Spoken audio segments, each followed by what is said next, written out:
DEM Parti Merkez Yürütme Kurulu milyonların katıldığı tarihi Nevroz kutlamalarının ardından ilk kez toplandı. Gündemde de hem Nevrozlar vardı hem de süreç vardı.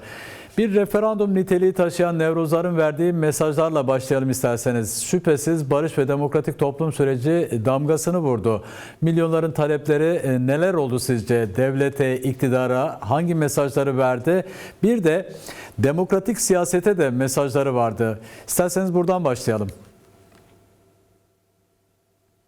Evet, gerçekten bu seneki Nevrozları çok doğru okumak zorundayız. Herkes, bizler, devlet ricali, demokratik siyasetin özneleri her açıdan bu Nevroz doğru bir şekilde okunmak zorundadır. Biliniyor, biz yıllardır Türkiye'de Nevroz kutlamaları yapıyoruz. Her yıl aslında üstüne konarak gelişen, büyüyen bir Nevroz coşkusuyla karşılaşıyoruz. Ama bu senenin Nevroz'u her seneyi aşan, kendi içerisinde çok özel mesajlar barındıran bir Nevroz alanına dönüştü. Sizin de ifade ettiğiniz gibi tam bir referanduma dönüştü. Bence bu kavramı doğru herkes okumalı. Gerçekten bir referandumdu. Bu referandum kavramını ben niye özellikle kullanmak istiyorum onu da ifade edeyim. Şöyle ki devlet mekanizması sürekli şöyle meseleye yaklaşıyor. Barış ve demokratik çözüm süreci başladığı günden bu yana hep işte kitlelerin nabzını, halkın nabzını tutuyoruz. Nasıl yaklaşılıyor? Yer yer kamuoyu yoklamaları yapıyoruz vesaire gibi duyumlar alıyoruz. Bir devlet kendi açısından bunu yapabilir. Bu çok anormal değil. Eğer gerçekten halkın nabzı bu açıdan merak ediliyorsa bunun en büyük göstergesi Nevroz alanları oldu. Tam bir referanduma dönüştü. Türkiye'nin her yerinde yaklaşık 150 civarında Nevroz kutlaması gerçekleştirildi. Öyle sadece Ahmet, İstanbul, Mersin, Adana, Bursa diye tarif edeceğimiz ya da sadece bu merkezleri ele alacağımız bir Nevroz gerçekliğinden bahsetmiyorum. Kutlanılan her yerde halk büyük bir coşkuyla Nevroz'a katıldı, taleplerini dile getirdi ve tam da demokratik siyasetin önüne görevler koydu, devletin önüne görevler koydu. Bu bağlamda da barış ve demokratik toplum sürecini desteklediğini ifade etti. Bu sürecin arkasında olduğunu ifade etti. Sloganıyla, talebiyle, pankartıyla, döviziyle bunu dile getirdi. Özellikle Sayın Öcalan'a dönük büyük bir sahiplenmenin açığa çıktığını bir kez daha bütün Nevroz alanlarında görmüş olduk. Bu açıdan yani Kürtlerin Nevroz alanlarına yansıttığı talepler bir kendi aralarındaki birlik olgusu, demokratik birliğin ne kadar hayati olduğu, büyük olduğu, önemli olduğu vurgulandı. Bir diğeri de Sayın Öcalan'ın ortaya koymuş olduğu demokratik ulus paradigması çerçevesinde Kürt sorununun çözümünün hayatiyeti bir kez daha ifade edilmiş oldu. Dolayısıyla bu iki olgu, bu iki mesaj çok ama çok güçlüydü. Çok büyük bir iradeyle açığa çıktı ve her yerde halkımız bunu sloganlaştırdı, meydanlara taşıdı. Bu açıdan büyük bir referandumdu. Evet. Madem kamuoyu yoklamaları yapılıyor, halkın nabzı tutuluyor, sürece nasıl yaklaşıldığı merak konusu ediliyor. O zaman bütün bunların soruları, bütün bu soruların cevabı Nevroz alanlarında verilmiş oldu. Halkımız, Kürt halkı, Kürtlerin dostları her alana akarak kendi taleplerini bir kez daha ifade etmiş oldu. Peki, değerli Güler Yüz, şimdi Barış ve Demokratik Toplum süreci partinizin, MYK'sinin de gündemindeydi. Süreç kritik bir eşikte. Bölgesel ve dünyada yaşanan gelişmeleri de düşünecek olursak, göz önünde bulunduracak olursak nasıl bir aşamada sürekli olumlu açıklamalar yapan ancak somut adım atmayan devlet ve iktidarın bu tutumu önemli bir soru. Ne tür tehlikeler barındırıyor? Kesinlikle problemdir.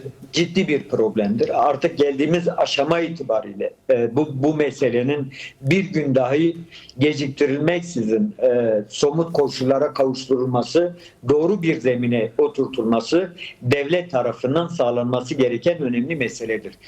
Şimdi biliyoruz yani uzun bir süreç oldu. Sayın Bahçeli'nin açıklamasından bu yana yaklaşık 1,5 yıl geçti. Bu 1,5 yıl içerisinde yapılması gerekenler tek taraflı bir şekilde yapılmış durumda. Ben hep söylüyorum, bir kez daha söyleyeyim. Sayın Bahçeli'nin çağrısı, açıklaması, daha doğrusu ilk günkü açıklaması, 1 Ekim açıklaması hem bir çağrıyı ifade ediyordu. Bu çağrı Kürt tarafınaydı, PKK'ydi, Sayın Öcalan'a dönüktü, Kürt halkına ve demokratik siyasete dönüktü. İkinci ayağı da şuydu: devletin yapması gereken taahhütlerdi. Şimdi bu çağrının bir tarafı yerine gelmiş oldu. Yani Kürt tarafı Sayın Bahçeli'nin yapmış olduğu çağrıları ciddiyetle ele alarak bu çağrıların gereklerine icabet etti. Sayın Öcalan büyük bir iradeyle inisiyatif aldı ve kendi üzerine düşen sorumluluğu, o tarihsel sorumluluğu yerine getirdi. Dolayısıyla o açıklamanın bir kısmı ya da o çağrının, o konuşmanın bir kısmı karşılık buldu, yerine geldi. Ama devleti bağlayan kısmı, benim taahhüt diye ifade ettiğim kısmı henüz gerçekleşebilmiş değil. Bu konuda henüz adım atılabilmiş değil. Biliyorsunuz yani biz komisyon sürecini, hatta bütün olumsuzluklarına rağmen rapor sürecini büyük bir yeni bir dönemin başlangıcı olarak değerlendirdik ve arkasında durduk. Bütün olumsuzluklarına, eleştirilerimize rağmen bu süreci yorumladık ve bir adım olarak değerlendirdik. Şimdi komisyon raporu geçti. Komisyon raporunun geçmesinden hemen sonra meselenin, konunun meclis gündemine gelmesi ve sözü edilen, beklenilen, toplumun beklediği adımların atılması konusu henüz sürüncemede bırakılmış durumda. Gerçekleşmemiş durumda. Şimdi bu süreci deyim yerindeyse enfekte etmeye müsait bir tutumdur. Müsait bir zemindir. Yani devlet halen bu konuda somut bir adım atabilmiş değil. Sayın Bahçeli'nin ifade ettiği şeylerin ikinci kısmının hiçbiri yerine gelmiş değil. Bu toplumda kaygıya, kuşkuya neden oluyor. Demokratik siyasetin aşmazı konumuna gelmiş durumda. Dolayısıyla bütün toplumda, biz de demokratik siyasette şunu soruyoruz. Yani bir süreç var mıdır? Gelişen bir dönem var mıdır? Ya da bu dönemin halen önü açık mıdır?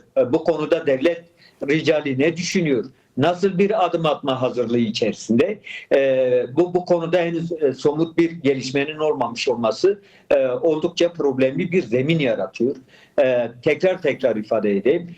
Başta toplumun kendisinde olmak üzere bütün Türkiye toplumunun, demokratik toplumunun dinamiklerinde kaygıya, kuşkuya neden olmuş durumda. Dolayısıyla bir an önce artık o bahsettiğimiz somut adımların atılması gerekiyor ki süreç doğru bir zemine otursun. Hep söylüyoruz yani Orta Doğu'daki gelişmeler O somut adımlarla isterseniz devam edelim. Orta Doğu'daki gelişmeleri de soracağım yanı sıra. Şimdi sürecin ilk gerekliliği Önder Apo'nun özgür yaşar ve çalışır koşulları oluyor. Siz de DEM Parti olarak önemli bu hususun önemli olduğunun altını çiziyorsunuz. Nitekim milyonlar da biraz önce bahsettiniz Nevroz meydanlarında bunu haykırdılar. Şimdi Önder Apo'nun özgürlüğü sağlanmadan sürecin ilerlemesi mümkün mü sizce? Kesinlikle mümkün değil. Şu açıdan mümkün değil. Çünkü Sayın Öcalan halen kendi paradigmasını toplumla yüz yüze kalarak konuşabilmiş değil. Yüz yüze gelerek konuşabilmiş değil. Herkes evet. Sayın Öcalan adına konuşuyor. Hepimiz konuşuyoruz. Evet. Ama hepimiz kendimizce konuşuyoruz. Devlet de kendisince konuşuyor. Muhalefet de kendisince konuşuyor. DEM Parti de kendisince konuşuyor falan. Bu mesele böyle yürütülebilecek bir mesele değil. Bu zeminden çıkarılmak durumundadır.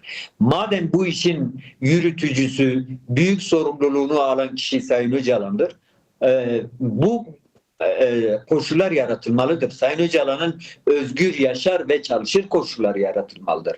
Şimdi Sayın Bahçeli aslında benim taahhüt diye tarif ettiğim kısım buydu. Sayın Bahçeli bunu taahhüt etti sürecin başlangıcında. Gerekirse Ankara'ya gelip siyaset yürütmeli dedi. Şimdi bu koşullar kendisi de biliyor. Bu koşullar sağlanmadan bu süreç doğru işletilemez. İşletilebilme imkanı yoktur bu sürecin. Bu açıdan bir an önce oradan başlayarak, yani Sayın Öcalan'ın koşullarından başlayarak demokratikleşmeye dönük doğru adımların, gerekli adımların atılması lazım. Bu olmadığı için de sürecin enfekte olmayla yüz yüze kalabileceği ihtimalini söylüyoruz. Tehlikesini sürekli hatırlatmak durumunda kalıyoruz. Bizim bu konuda kaygılarımız büyüktür, endişelerimiz büyüktür. Bu artık ertelenecek, zamana yayılacak. Şunun görüşünü de alalım, bunun yaklaşımını da öğrenelim gibi, deyim yerindeyse ipe un serecek bir noktada ele alınacak bir mesele olmaktan çıkarılmalıdır. Çıkarılmasa gerçekten hem ulusal ölçekte hem de bölgesel ölçekte çok ciddi sorunlarla karşı karşıya kaldığımız bellidir, biliniyor. Peki tüm bunlar için gözler de Ankara'ya çevrilmiş durumda. Siz de az önce bahsettiniz. Yani atılacak yasal adımlarda gözler. Bayram sonrası denildi. O sürede geldi geçti. Bahçeli de son açıklamasında yasal ve demokratik adımların atılacağını ifade etti. Toplumda da demokratik entegrasyon yasaları için büyük bir beklenti hali de var. Şimdi bu yasalar Önder Apo'nun onayı ve yönlendirmesi olmadan pratik sonuç doğurabilir mi? Kesinlikle doğurmayacaktır. Bunu biz de biliyoruz. Evet. Demokratik kamuoyu da biliyor. Bence devlet yetkilileri de biliyor. Çünkü yani bu meselenin ana aktörü Sayın Öcalan'dır. Kendi yapısını, kendi örgütünü, hatta Kürt halkının büyük bölümünü bu konuda sürece dahil edebilecek kişi Sayın Öcalan'dır. Bunu herkes biliyor. Bu açıdan o demokratik entegrasyon süreci diye tarif ettiği Sayın Öcalan'ın ve gerçekten halklarımızın kurtuluşu, birlikte yaşam perspektifi, birlikte yaşam mücadele reçetesi diye tarif edebileceğimiz sürecin yerli yerine oturtulabilmesinin yolu bu konuda Sayın Öcalan'ın onayının gerekiyor olduğunu hepimiz biliyoruz. Bence devlet de bu konuda biliyor. Bilmeli, çünkü bu sürecin böyle başladığını bizatihi kendileri tanıklık etti ve kendileri istedi. Şimdi durum böyleyken Sayın Öcalan'ın halen özgür yaşar ve çalışır koşullara kavuşmamış olması problemdir.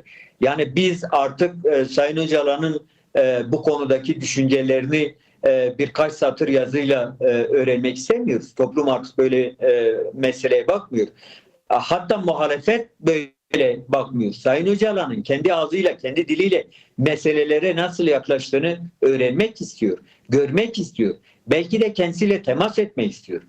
Türkiye'nin aydınları, gazetecileri, akademisyenleri bu konuda Sayın Öcalan'la görüşme yapmak istediklerini defalarca dile getirdiler.